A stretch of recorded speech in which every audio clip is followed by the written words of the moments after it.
নমস্কার আমার সুপ্রিয় দর্শক বন্ধুদের, কেমন আছেন সকলে? আশা করছি প্রত্যেকেই খুব ভালো আছেন। আপনাদের আরও একবার স্বাগত জানাই আমাদের শাস্ত্রকথা ইউটিউব চ্যানেলের নতুন একটি পর্বে। আজ আমি এই ভিডিওটিতে বলবো, আগামীকাল অযোধ্যার রাম মন্দির উদ্বোধনের দিন ভগবান শ্রী রামচন্দ্রকে শ্রদ্ধা জানাতে এবং তার আশীর্বাদে সমস্ত মনস্কামনা পূরণ করতে আগামীকাল অন্ততপক্ষে একজনকে হলেও দান করুন ছোট্ট এই দ্রব্যটি। সমস্ত প্রকার পাপ যেমন খণ্ডন হয়ে যাবে, ভবিষ্যৎ জীবনটি আরও বেশি সুন্দর এবং সুমধুর হয়ে উঠবে। দীর্ঘ 500 বছর পর শ্রীরামচন্দ্র আমাদের এই যুগে অবতীর্ণ হচ্ছে বলে জানা যাচ্ছে। তাই তো বহু জ্যোতিষবিদগণ পরামর্শ দিয়েছেন, আগামীকাল ভগবান শ্রী রামলালার যখন প্রাণ প্রতিষ্ঠা করা হবে, প্রত্যেকে যাতে তাদের বাড়ির সদর দরজার সামনে 5টি করে গাওয়া ঘিয়ের মাটির প্রদীপ জ্বালান। এই 5টি প্রদীপ 500 বছরের প্রতীক বলে মনে করা হচ্ছে। আর এই প্রদীপকে রামজ্যোতি বলে উল্লেখ করেছেন অনেকেই। বিজয়া দশমীতে শ্রীরামচন্দ্র রাবণকে বধ করেছিলেন এবং তার ঠিক বেশ কয়েকদিন পরেই দীপাবলি উৎসব পালন করা হয়ে থাকে। কিন্তু এই রাম মন্দির প্রতিষ্ঠার সময় ভগবান শ্রী রামচন্দ্রের অবতীর্ণ হওয়ার সময়টিকে অনেকে অকাল দীপাবলি বলে উল্লেখ করেছেন। আপনি আগামীকাল বাড়িতে বসে বেশ কিছু কয়েকটি টোটকা যদি করতে পারেন, আপনি রামচন্দ্রের কৃপাদৃষ্টি তো সহজে লাভ করতে পারবেনই, এর পাশাপাশি আপনি আপনার জীবনের যাবতীয় সুখ, সমৃদ্ধি এবং ঐশ্বর্য বৃদ্ধি করতে পারবেন। শুধু তাই নয় বন্ধুরা, আমরা প্রত্যেকেই জানা অজানা অবস্থায় প্রত্যেক দিন নিয়মিত বহু পাপ করে থাকি, যার ফল আমাদের প্রত্যেকেই ভোগ করতে হয়। কিন্তু আপনি আগামীকালের মতো পবিত্র দিনে আজকের ভিডিওতে বলা ছোট্ট দ্রব্যটি যদি একজনকেও দান করতে পারেন, আমি 100% নিশ্চিত রূপে বলতে পারি আপনার সমস্ত প্রকার পাপ খণ্ডন হয়ে যাবে। তাহলে দর্শক বন্ধুরা, কোন সেই জিনিসটি সেটি জানতে হলে আজকের ভিডিওটি আপনাদের স্কিপ না করে সম্পূর্ণ দেখতে হবে। আশা করছি আজকের ভিডিওটি দেখার মধ্য দিয়ে আপনি অনেক অজানা তথ্য জানতে পারবেন। তাই ভিডিওটি সম্পূর্ণ দেখার পরে যদি ভালো লাগে অবশ্যই একটি লাইক করবেন এবং আমাদের চ্যানেলটি সাবস্ক্রাইব করে পাশে থাকা নোটিফিকেশন বেলটি অন করে রাখবেন। চলুন আর দেরি না করে মূল আলোচনায় এবার প্রবেশ করা যাক। আগামীকাল অশ্বত্থ পাতায় কমলা রঙের সিঁদুর দিয়ে শ্রীরাম লিখে রামচন্দ্রের চরণে অর্পণ করে আপনার মনের যা কামনা আছে তা মনে মনে বলুন। বন্ধুরা, শুধুমাত্র যে আগামীকালই এটি বলবেন তাই নয়, আপনি নিয়মিত যদি এমনটা করেন, রামচন্দ্রের আশীর্বাদ আপনি সহজেই লাভ করতে পারবেন আর নিশ্চিত রূপে আপনার মনের সমস্ত ইচ্ছায় পূরণ হয়ে যাবে।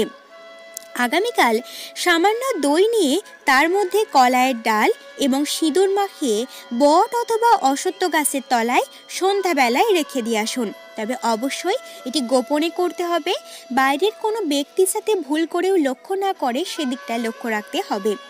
হিন্দু সনাতন ধর্মে বট এবং অশ্বত্থ গাছকে দেবতার সমান বলে মনে করা হয়।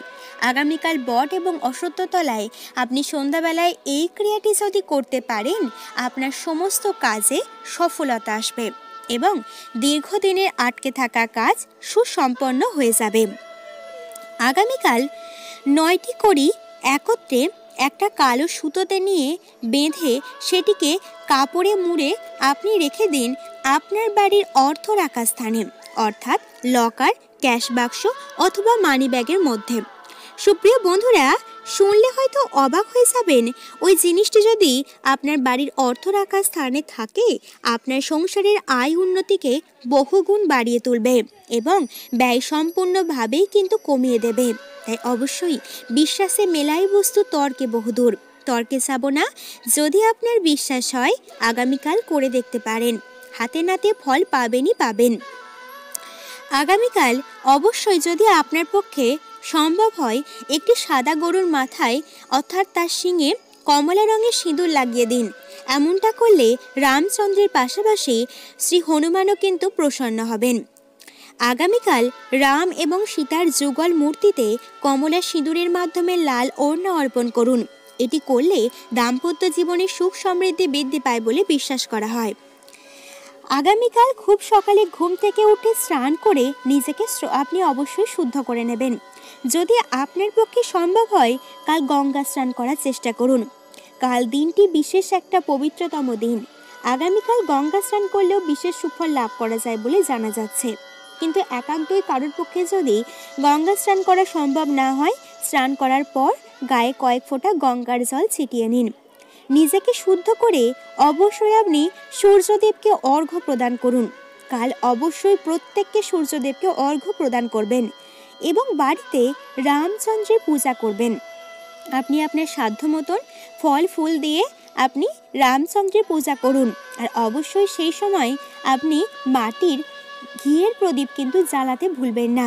অবশ্যই 5টি প্রদীপ জ্বালাবেন। বাড়ির ঠাকুর ঘরে জ্বালানোর পাশাপাশি সদর দরজার সামনে অবশ্যই জ্বালাবেন।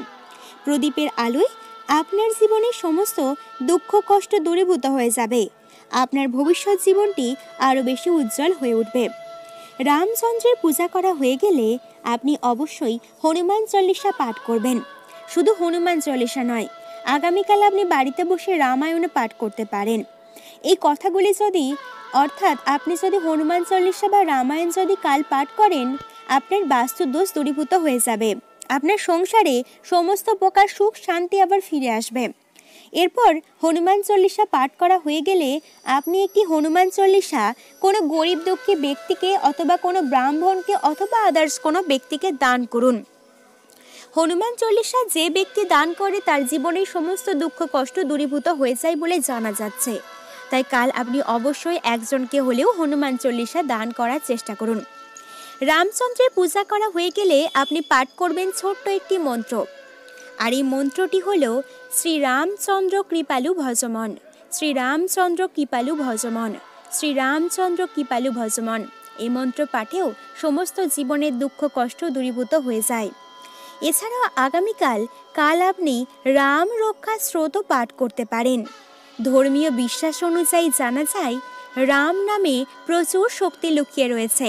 তাই তো কাল শ্রীরামের পূজা করার সময় অবশ্যই রাম নাম জপ করুন। এতে জীবনে সমৃদ্ধি বয়ে আসবে এবং রাম নাম জপে সমস্ত বিপদ কেটে যাবে।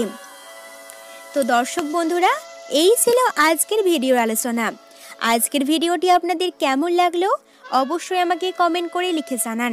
আশা করছি ভিডিওটি দেখার মধ্য দিয়ে আপনি অনেকটাই উপকৃত হয়েছেন। তাই অবশ্যই ভিডিওটি লাইক করুন এবং চ্যানেলটি সাবস্ক্রাইব করে আমাদের সঙ্গে যুক্ত থাকুন। ধন্যবাদ।